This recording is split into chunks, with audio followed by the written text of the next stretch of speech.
Hey, thanks for stopping by this healthy lifestyle channel. I'm Coach Carolyn. I'm a life coach, and today I have another coach joining us. She is a gluten-free health coach.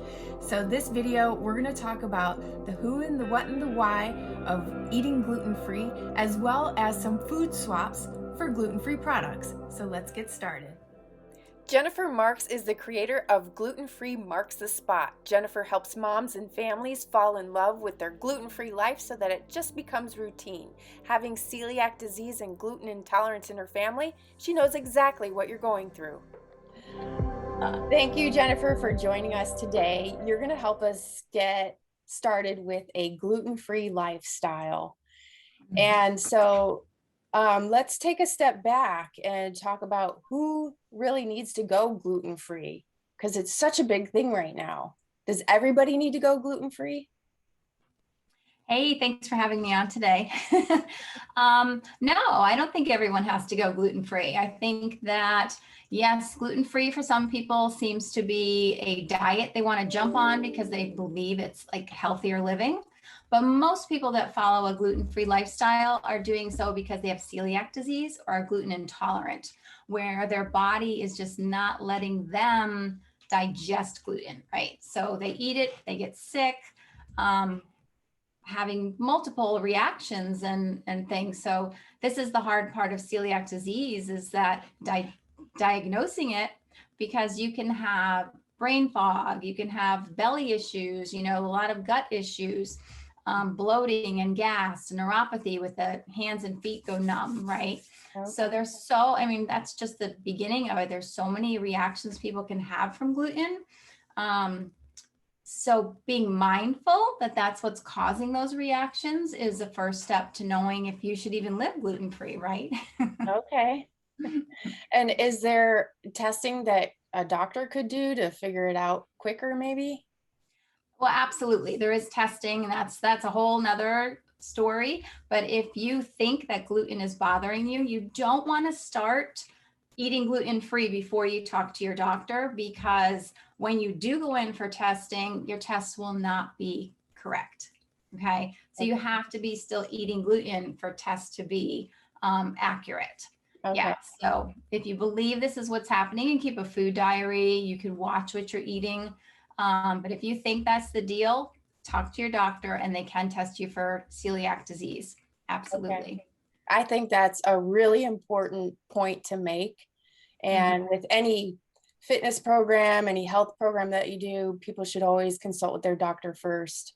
Absolutely. Yeah. Absolutely.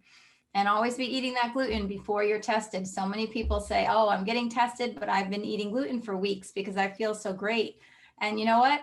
When you go gluten-free and you start to feel great, you're not going to want to go back to eating gluten just to be tested. So watch how you take those steps moving forward, for sure. So when you just said that, there was like a reaction inside of me. It was like, to never go back, because the gluten is everything that we love. It's the pasta and the bread, and who doesn't love that? So you're going to share with us some of the food swaps that we could do so that we can still enjoy those foods. So I will put my screen here on share and bring up one of the swaps that you recommend, and we could talk about that. Yeah. So while you're finding that, like when you're switching over to a gluten-free diet, yeah, I'm a gluten-free health coach. So I help people really understand and incorporate gluten-free living. And of course, I want you to be healthy, to eat healthier and bring that health to your body, because gluten is telling your body, hey, stop, something's not going on well here. You need to be healthier. You need to take some steps to improve this. And it almost feels counterintuitive, but I always start my clients of where they are. Because if you look at somebody who has their whole life been eating a standard American diet, right? Yep. Which we call a STAD diet, because it's not the healthiest for you, as you have cleverly pointed out in some of your previous videos, which I loved. But I tell them to start where you are, because if you walk in and start working with me and talking with me and say, I have to be gluten-free, and I say, all right, we're going to make shakes for breakfast every day, and you're going to have quinoa for dinner, and you're going to be like, whoa, Right. I don't eat like that, Yeah. so you're already making a huge change in your life. So what I like to do is say, okay, what are your favorite dishes? What are those favorite things that you eat? And say it's spaghetti and meatballs, and you don't want to give up your pasta, which you don't have to give up your pasta. I've had Yeah. people say, oh, I'm gluten-free, I gave up pasta and bread. But, unfortunately, it's more than that. Yeah. It's a But bunch of baby steps that can lead to a big absolutely. step.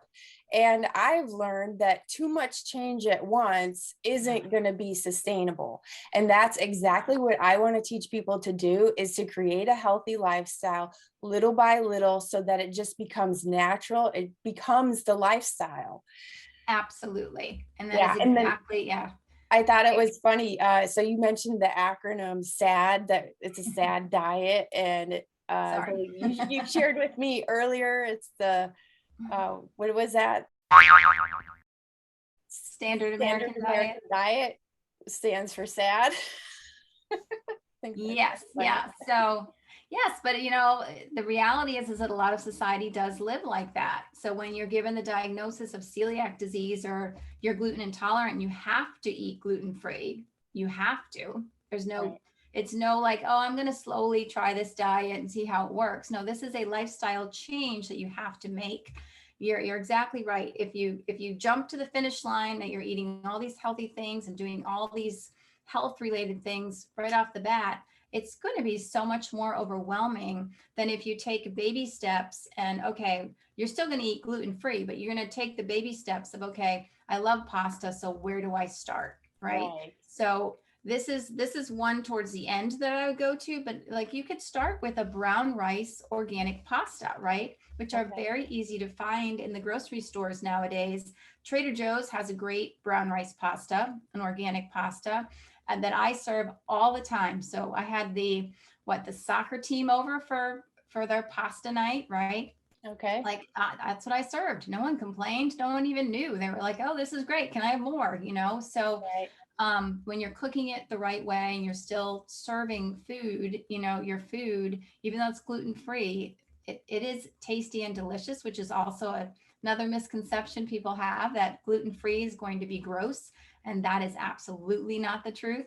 Um, but yeah, so you can start with your brown rice pasta. So Tinkiata is a great brand, as I said, Trader Joe's.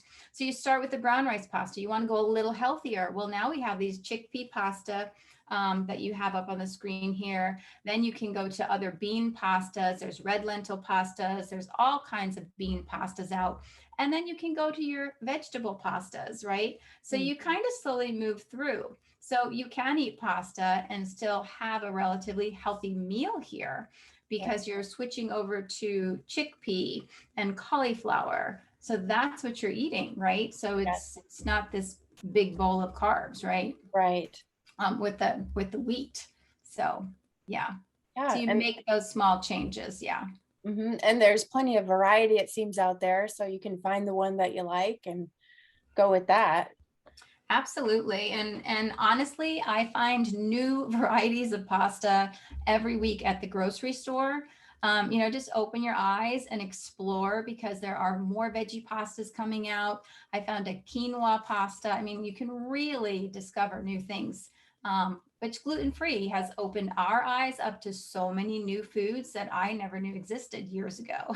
Right. I just found one at Costco. It was the already spiralized zucchini. I Oh, yeah, absolutely love that. Mm. absolutely. And do you know how easy that is to do at home? Like you can buy even a handheld spiralizer. We Right. have one that I actually take with us on vacation Yeah. because in the summertime, if we go to the beach, we hit the farmer's market, and then we just spiralize the zucchini right before dinner and throw vegetables on top or meatballs for the kids. And there you have dinner in 5 minutes. Yes. I It's wanted really to great. try it already made to see if I, number one, liked it, and number two, would I really use a spiralizer? And so I think that Mhm. is going to be a good step for me to take next, is to get one of those for sure. They're really fun, and it's actually a really good way to get your kids to eat some more vegetables because they like to do the spiralizing. You just put the vegetable in, whether it's a cucumber, a potato, a sweet potato, zucchini or squash. You just put it in there and it's really fun. Oh, good. Yeah.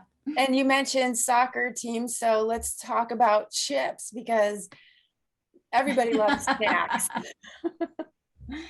Yeah, yes. So I will say that, your snacks are still going to be your processed foods, right? So Right. if you are a big chip person, or you need your potato chips and you need your snacks and you need that crunch and you want that salt, I get it. We all have our vices, right? Mine is chocolate. Mine too. So there you go. But you can, again, take those steps, and part of living gluten-free is really reading labels and finding healthier options that way. So my big rule is that if you pick up an ingredient or a product, Right. and that label is, super long, like even my kids will pick something up and they'll put it right back on the shelf because if the label's long, one, you're not going to know half the words in the label, right? Right. And two, you probably can't pronounce them. So why would you want to eat that? Exactly. So, yeah. So like this chip here, if you love tortilla chips, this chip is great. It's made with cassava flour. So it's great. It's healthier, and it's made with avocado oil, which is a much healthier oil than your vegetable oils that your basic tortilla chips are made in, right? Yeah. So, finding a healthier option is helpful, right? So you can still have your snack. Doesn't mean you should eat it every day or all day, but to be a healthier part of your routine than some of the junkier things that might be out there. Right. I love everything that you just said because that's what I've been screaming from the rooftop. And now people know that it's not just coming from me. They're hearing it from you. So I love that. And then you mentioned, I wanted to know what this was because you sent me this picture. So these are little sourdough muffins that we've made. Oh, okay. So during the whole pandemic, like gluten-free bread is like this big, oh my God, I have to have my bread, right? So I find that most clients are like, oh, what can I eat from my bread? That's the first thing they want to do is replace their bread. And I personally don't like to say, get this bread or that bread or this bread. There are a lot of gluten-free breads out there. There are some great ones and there are some that are not so fabulous. They've come a long way. Okay. So I've been gluten-free for over 11 years. And when I started my journey, I was handed a list of gluten-free foods and told to go to Whole Foods. That's how I started this whole journey. Okay. And it was overwhelming and awful. And the gluten-free bread then was awful, right? And you're trying to convince yourself that it tastes good, and it did not. So over the years, we've baked different breads and tried different things at home. We're very big bakers at my house. So we bake and cook just about everything. But over this pandemic, I was like, I've never tried sourdough bread. Can we do this gluten-free? And we figured out how to do that. So now we make this beautiful loaf of sourdough bread. And one day I really wanted bread, but I didn't want to do the whole process of making the sourdough bread and then letting it sit for the 12 hours overnight and waiting for all that time. So I mixed it up and just threw it in the oven in these little, it's actually a whoopie pie. Okay. Yeah, I think you could do this absolutely in a muffin tin, but I did it in a whoopie pie tin. So that's why they're kind of thin and small. But when they came out of the oven, I wish I could take one off the form here and show you. You pop it open and it has all those bubbles and holes in it. And I was shocked, and it's so good. So this is my go-to. I love sourdough bread. Yeah. And I share this in my gluten-free moms Facebook group. That's the only place I'll share this recipe. Oh, okay. So yeah, so if you want it, you have to join the group. Okay. But it bakes in 25 minutes. So, you mix it up, you bake it, and you're good to go without waiting the whole 12 hours overnight, which I did last night. I just made a loaf of sourdough bread. So the house smells great, but yeah, there are options to try, but again, you just have to get out there and try them, Yeah. Now here's another snack that you make. Is there chocolate in these? There are little dark chocolate chips in those. Those are Sold. the Enjoy Life chocolate chips, which are great for gluten-free baking. Yeah, so as far as snacks go, like you can always, you go down that line of, okay, I love my chips. Okay, let's try these Honest chips, the sweet potato chips made in coconut oil. Or let's try the cassava chips made in avocado oil. So you're kind of boosting your chips down the line. But I like to move my clients and my students to a new place where they're trying things at home, right?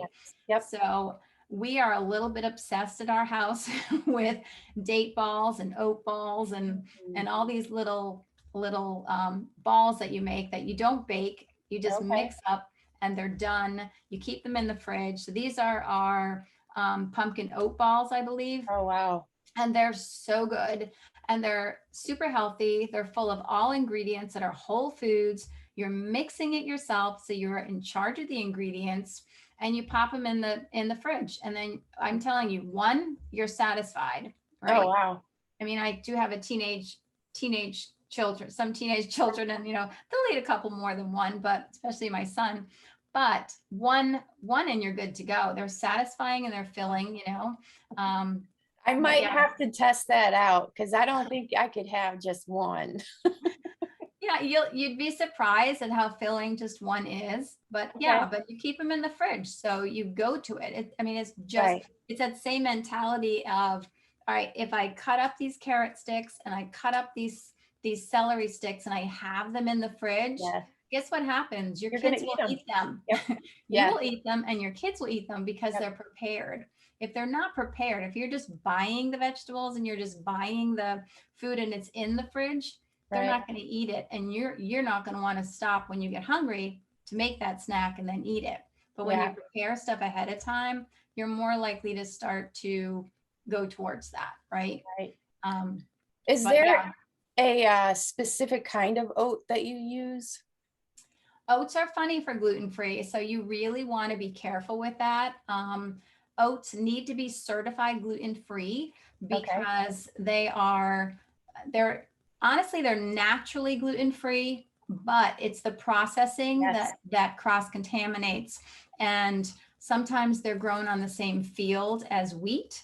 Yep. So you have that cross-contamination, and then sometimes they cross-contaminate in the whole processing. So they might still be, that a farmer might fill his truck with wheat and then fill it with oats.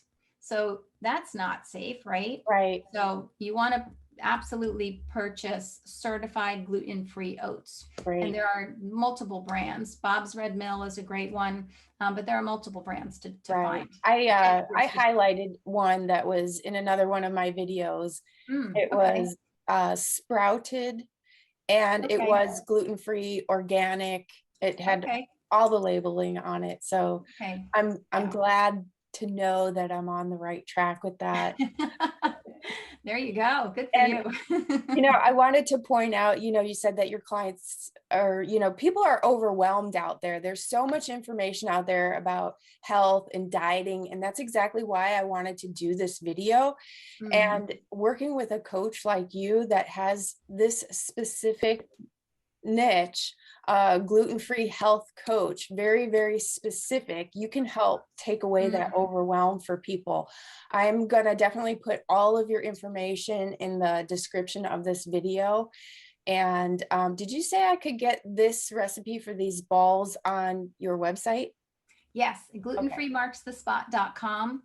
I have these and a whole bunch of other date balls and chocolate bites and all kinds of things because, like I said, we were a little obsessed with them at our house. So we've made all different, we're always trying a new one and then we're posting it. So you can find all kinds of breakfast, lunch, and dinner recipes as well as snacks. So give you a little inspiration to get in the kitchen. Great.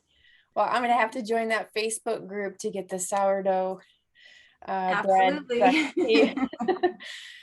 So thank you so much for coming. Is there anything else that you would want to share in closing?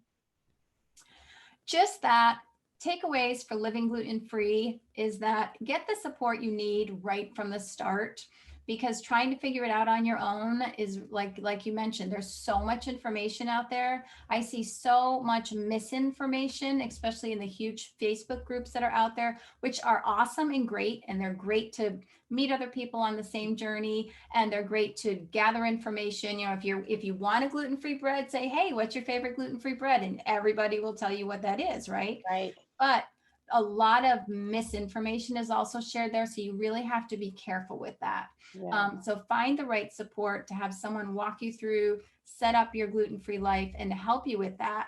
And the other takeaway I want you to know is that gluten-free living is doable. You can learn how to live gluten-free and be gluten-free. I mean, in our household, myself and all three of my children are gluten-free due to celiac disease. So we live this every day, and we just wake up and live now. Okay. We don't wake up and say, oh my gosh, what am I going to eat? Where am I going to find my food? How do I do this? Because now we know. So once you have the steps and the tools you need, it can be part of your routine and you go on living. So it's doable, and it's delicious, and it's easy and delicious. Yeah. What I like to say. So don't let anyone tell you, ew. I've had more people all say, oh, here, try this. I just tried this gluten-free recipe. They're like, ew, no, thank you. Oh. I'm like, no, try it. Yeah. You know, gluten-free is delicious. So you change that mindset and don't let other people tell you otherwise. All right. But thanks again for being on my channel. And again, you know, for all the viewers, thanks for watching. I'm going to post all of Jen's awesome information in the description below. Thanks for tuning in. Thanks for watching. Smash the thumbs up button. Subscribe for more great videos that are informational, educational, and inspiring. So thanks. Thanks, Carol.